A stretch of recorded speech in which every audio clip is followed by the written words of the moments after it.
video for Assistive Technology. I'm Lindsay George. I'm Garrett. And we have our diagnosis is a total hip replacement.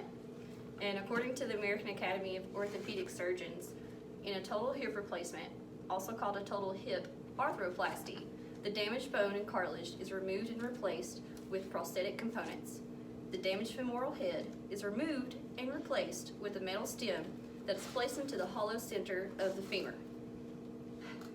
After total hip replacement surgery, client must strictly adhere to hip precautions for 12 weeks, but should always be followed as carefully as possible to prevent a dislocation of the new hip. The use of a hip kit, which has multiple assistive devices, is usually provided by the facility surgery was held. Let's go on. I'm going to talk about the assistive technologies that total hip replacement can use. I'm actually going to kind of just go ahead and start off just kind of how the shower is going to work out. So as you can see what Lindsay is sitting on right here, this is a shower bench, and if you do have to transfer from out of the tub to into the tub, it's a great way to not agitate the hip because you don't have to lift your leg as high, and you can turn while you're in the chair like she is kind of demonstrating right now, which is great for the hip, and it's not going to agitate it. It's not too much trunk control where it's going to absolutely destroy the hip. And then as you can see in her hand, she has a long handled sponge because of course with the assistive technology devices, you want to be able to get them as independently as you can as possible. So giving them that long handled sponge, it's not going to make them have to bend over to even get the soap and anything like that, because you can have that on a different side where you can reach, put it on the sponge, and then of course you got reach in your back and everywhere, because I'm sure all of us don't always watch our back all the time, so we could all probably use a long handle sponge if we're being honest. And so now we'll move on to kind of a little bit more into the total hip replacement kit. We'll actually start kind of talking about the reacher, which is also can go towards bathing, really just goes to any day life activities. So just even like reaching for the soap, reaching for your clothes, which also helps with dressing, pulling your pants up, even the socks. Anything like that. You can see, you can even just pull your shoe, grab your shoe, pull it up to you, put it up to your foot, and you can put the shoe on. And we'll go ahead and talk about the shoes a little bit now too. So I actually lace my shoe up with elastic laces. So this helps people that don't want slide-on shoes be able to go out and still have shoelaces, because some people do like to always have shoelaces. So this helps without having to tie the shoes all the time, and it just helps you not have your shoe on it all the times and not having to retie and tie them. And obviously you can use a dressing stick or anything like that. This is called a sock horn. Shoehorn, I'm sorry, to call it a shoehorn. So as you can see, Lindsay will demonstrate for us how it can help put on the shoe and tie, and it will also help take off the shoe as well. And so we'll move on to a sock aid. So sock aids are really helpful. Like I said, I think a lot of people could use them. I could honestly use one too. But so what sock aid is going to do, you want to make sure that whenever you get your sock, you want to make sure the sock is all the way on and don't have anything left at the tip, because then it's not going to work correctly. So you can kind of see how she's demonstrating it right now. Once again, this is going to help with that trunk control, not having to bend over and put your socks on. So you're going to be able to just kind of swing that down and pull your foot all the way through the sock, and then your sock will be completely on, so you don't have to worry about injuring that hip or anything like that. And of course, with things like this also helps with those toe hip replacements. A lot of times they get put on blood thinners, so this helps avoid cuts, falls, anything like that. They can really affect bleeding a lot. So, and then we'll move on to away from the total hip kit, and we'll kind of move on to the we do have a dressing stick. So our dressing stick is really helpful, just putting on clothes. Like I said, a lot of people don't like the shoehorn, and so they actually will use their stick to even put their socks and everything on as well. This helps reaching for clothes, and besides a reacher, it just depends on what is available to you at the time. So a dressing stick can be very useful, but like I said, there's always other alternatives to a dressing stick as well. Because personally, I don't like to use a dressing stick. I'd rather use a reacher and a shoehorn personally. But like I said, everybody has their own differences and like to use their own different things. And so we'll move on away from the total hip kit, and now we're gonna go to the wheelchair.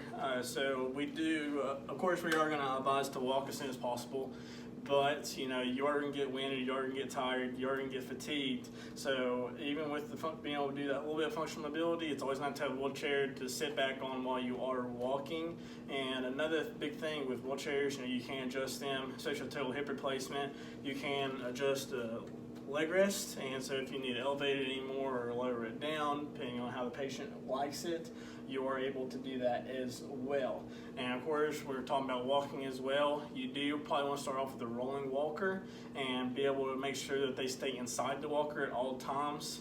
Pretty much what that's just going to give them is that support that they need to be able to walk and feel comfortable walking and feel like they're not going to fall, which of course we know gait belt not only is assistive technology, but it would still be nice to have a gait belt included with that. Of course, that will make them feel more secure with the rolling walker.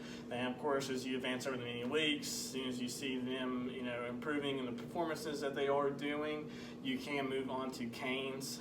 You know, there's many different types of canes, but like I said, you want to make sure that they are comfortable with it, that they know how to use it. You do want to demonstrate how to use a cane at all times, and of course, what that's going to do is make them feel comfortable, make sure that it helps them with walking. Another thing that we could have talked about earlier, but just a leg lifter. This helps with getting in and out of bed, getting in and out of the shower, getting out of the tub. Anything with a leg lifter is fantastic, because of course you want to put the least amount of stress as you can on the hip. So pretty much what you want to focus on, as long as you have upper body strength, things like that, you can really, you know, with the hip replacement, as long as you have upper body, you can pretty much do your everyday life things independently with these assistive devices. How we could educate our clients, specifically on how to use those devices,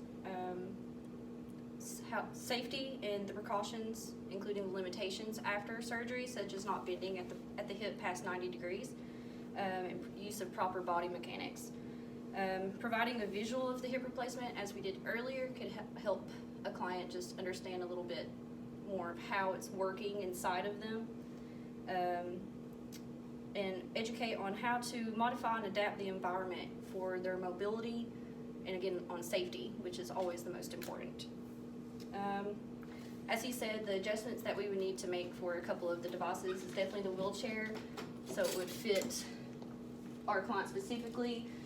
Lower the seat, if the wheels need to be brought in, if this needs to, the handle needs to be taken off. These can be raised, lowered, feet rests, all kinds of things could be done to your wheelchair. Walker, need to make sure that it is adjusted to their height. With their hands down, it hits them right about at their wrist, same with their cane. The toilet seat needs to be brought to where it hits directly behind their leg, along with the shower chair, so this one would have to be raised up for me so it hits directly behind my knee. And the leg lifter, I am short, so I would probably need that loop to be a little bit closer to the small loop to be closer to the big loop, so I can actually lift and pull my leg up as opposed to just using the rope itself. All right. Just to add, cognitive and physical adaptations. Due to the nature of the diagnoses, cognition is not typically an area of issue, though older patients that typically would have a hip replacement may struggle with dementia, making visuals for them a great help. But being a more orthopedic biomechanical diagnoses, adaptations physically are usually the main focus, such as the hip precautions that we talked about, use of assistive devices already mentioned, and education and use of said devices, safety, and proper body mechanics.